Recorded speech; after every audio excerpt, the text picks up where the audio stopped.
In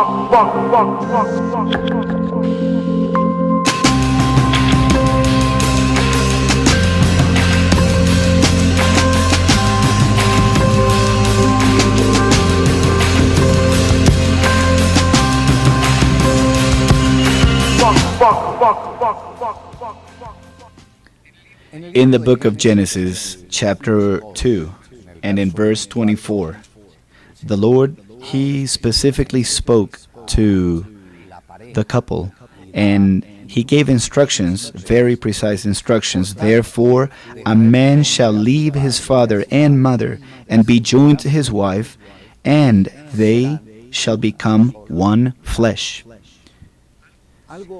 A similar thing, a few years ahead, God said to patriarch Abraham, Abraham, leave your country and your father's household and go to the land that I will show you.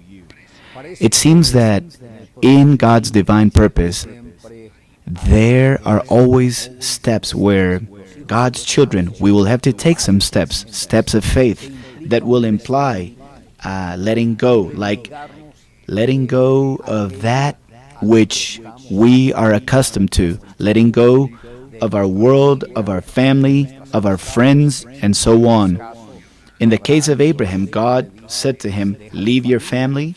He said, leave your circle of influence. And He said, leave your country.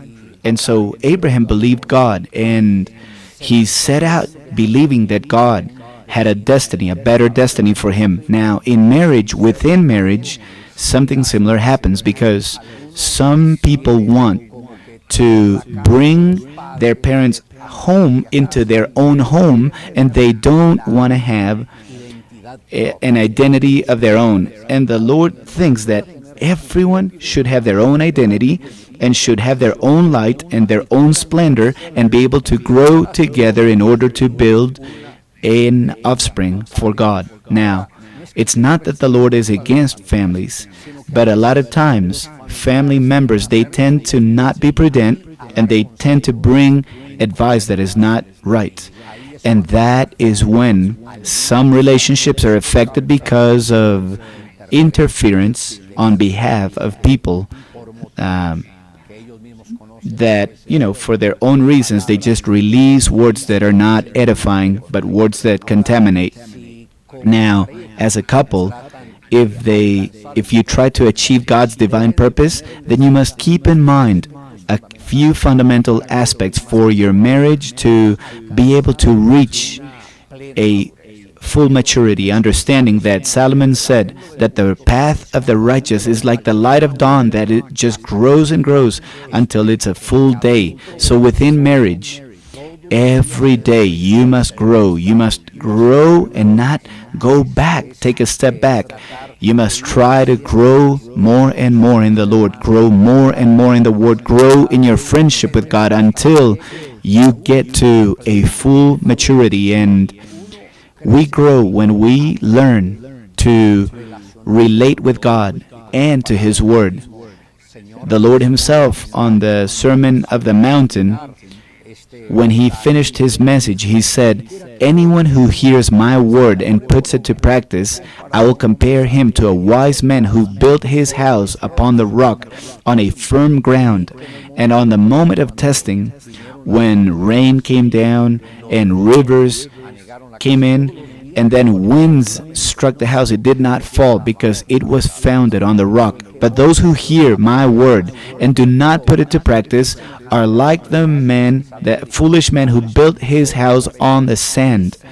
And on the moment of testing, when rain came down and rivers flooded in and winds hit the house, it fell and it was greatly ruined. So that's how many homes are today, because they disconnected from the Word of God and from the biblical teachings.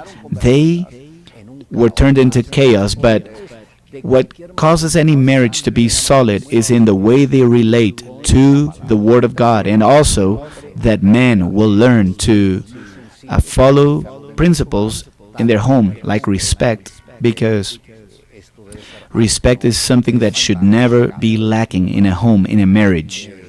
Friendship, communication, and having a good harmony and choosing your friends in the right way, those that you are going to accept in your family nucleus, and also allow make sure that the activities that you choose are pleasing for both of you in order to live in peace and in harmony. I know that if you desire a home, you can achieve a great home, but with God's great blessing. May the Lord bless you.